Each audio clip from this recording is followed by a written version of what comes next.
Timothy, hi, how you doing? Okay, so wow, much better. Thank you so much. I am so pleased. You're not there yet, Timothy, but this is just fantastic. I really think this is. You know what I want you to do, just for giggles and grins, is take this and then go back to your first one, your first iteration, and take a look at it and see what the difference is. See how much more streamlined this is. I don't think we're there yet. Let me explain why. I read your writing and I thought, okay, well, if you're going to finish tomorrow, I'll just go ahead and leave you a note and say, if you finish tomorrow, I'll just critique tomorrow.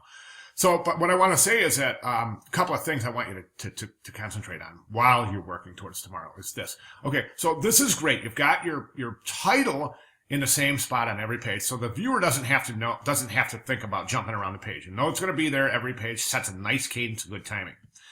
Okay, so then we go to this. Now, you're basically what you're doing by putting the type down here and separating the descriptive type from the headline is you're splitting that type, so you're asking the viewer to look in two places instead of one. That's inefficient. Okay, so I turn the page, I go, oh, okay, collateral design, and I got to kind of turn my head a little bit, and collateral design, then I go, okay, then I got to go down here and read this. So by the time I get to your work, I've already gone like this and like this. And, it's cumbersome. Okay, so collateral design, then I read this, then I go to the word.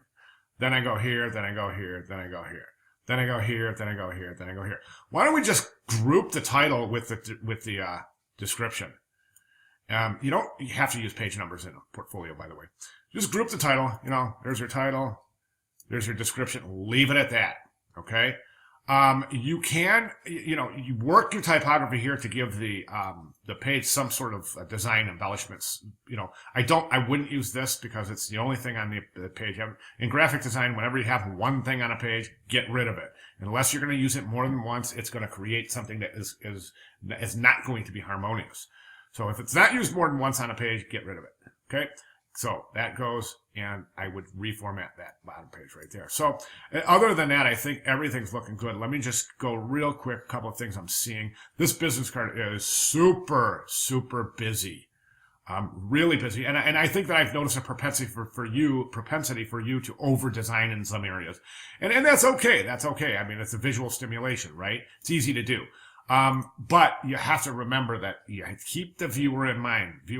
Look, think about Hick's law, okay? Hick's law is that any one of these elements here on their own is going to communicate, okay? When you throw them all together, the more elements you put in a composition, the more difficult it is to decipher that particular communication. So in other words, when you add things, everything else becomes diluted, okay? So instead of strengthening, when you add things, instead of strengthening the message, you're actually weakening the message. So a good thing to keep in mind in design is what can I take away?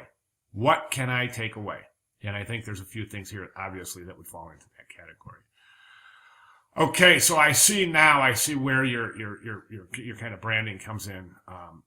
But the thing is you're trying to create a brand by adding this little design element on your page. Okay, and that's not a brand. And you've carried it through here, and you're carrying it through in your portfolio. That's not your brand. This is your brand, isn't it? Timothy Pens, isn't that your brand? What we've been working on, the logo we've been working on in that should be your brand. So I hope that makes sense. It's really important, all right?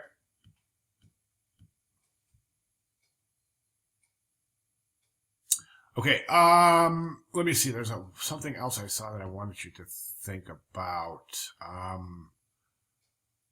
What was it? Oh, you know what? I remember. Look, I want to show you something. All right, so try to keep that area equal on every page. As we can see, I'm going to leave my cursor right up there so we can see how the page size jumps around. See how I mean, there's only so much you can do with that. That's okay. But for areas where it's going to be close to the same size, that's good. That's good, though. No, you're all right. You're all right. Now, that one's too big. See what I'm saying? The margin jumps out. It's an easy fix. Same there. Okay, do you see what I'm saying? So if you're going to start the page, in one area, make sure that it consistently starts on every page in that area. Not every page, like obviously you can't start this page on that area because this looks great. Do you know what I'm saying? But everything else that falls close to that area, make sure it coincides with your original definition of your playing field, and that's right there. Okay? All right, so that's what I have. If you have any questions, comments, concerns, of course, I'm right here. Did want to mention something else.